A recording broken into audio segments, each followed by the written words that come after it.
Good morning पिला माने आज आम अभ्यास कार्य को कंप्लीट करवा। तो प्रथम 1 नंबर क्वेश्चन को देख कौन कही ना शून्य स्थान पूरण कर।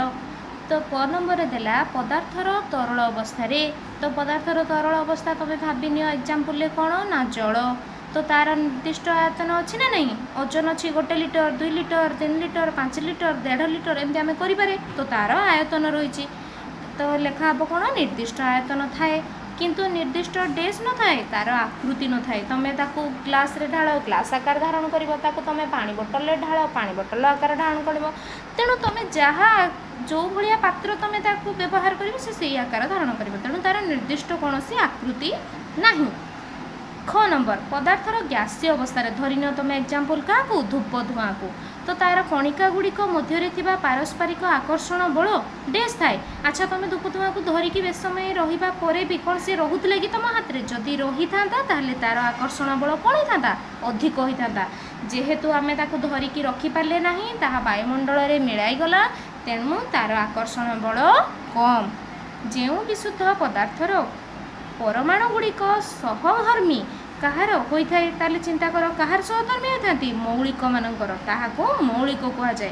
सेमती वायु गोटे डेस पदार्थ मिश्रण पदार्थ तुम जानिच वायु रे विभिन्न प्रकार पदार्थ मिसिकी रही तेणु ताको आम कौन बोली कहीपर मिश्रण पदार्थ कहीपर।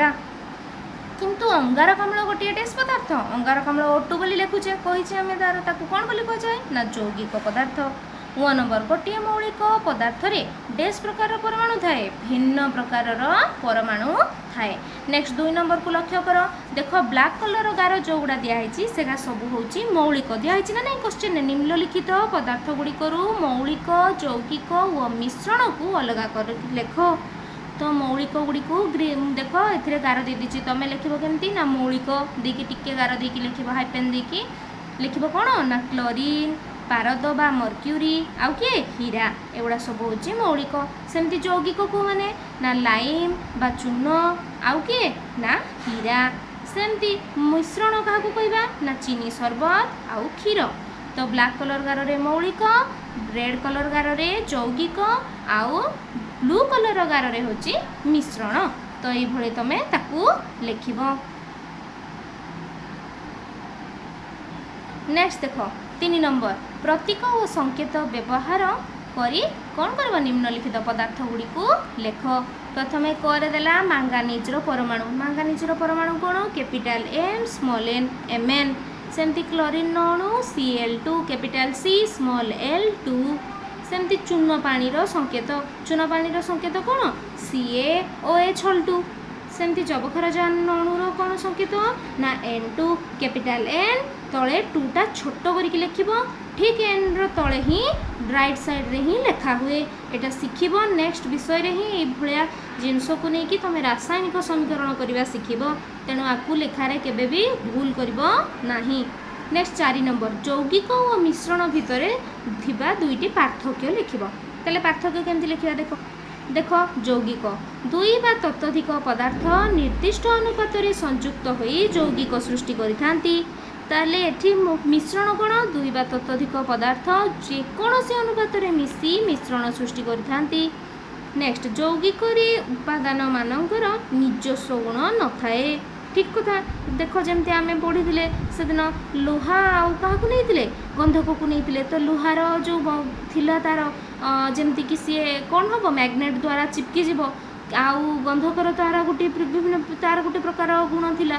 तो सेगा दीटा जो मिसीगला जहाँ है सृष्टि से कौन है आउ लुहा चिपकिला नहीं।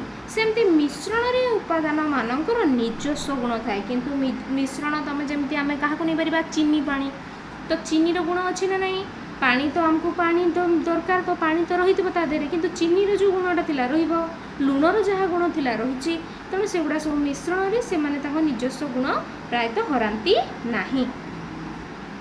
एबे देखिबा आमे केते नंबर को ना 5 नंबर जो मौलिकर अणुरे 1 रु अधिक परमाणु थाए सेही परि मौलिकर 3 गोटे उदाहरण दियो। आमे बहिर ऑलरेडी पढ़िचे अम्लजान O2 जबखारजान N2 उजान कौन H2। नेक्स्ट 6 नंबर क्वेश्चन कौन देछि देख तुम्हें जानिछ O2 एवं O3 गोटे अन्यटीर समस्थानिक तेबे एही दुईटी भिन्न पदार्थ O3 नाम यह आजिकल सबुठारे कहीं आलोचना होची संक्षेप लेख। देख कौन दीची ना O3 नाम ओजन। O3 को कौन कह जाए ओजन। O3 ताप पाइले O2 रे परिणत हुए। O3 टा ताप पाइला परे ही O2 रे परिणत हुए। तेबे वायुमंडल रे ओजन स्तर सूर्य रश्मि रे थिबा अति बाइगण रश्मि को शोषी आमको चर्म कैंसर भली मारात्मक रोगरू रक्षा करे। सेथिपाई आमे समस्ते O3 ना को जानुछे बा सुनिबा को पाउछे। आउ तार O3 रो नाम कोन ओजन।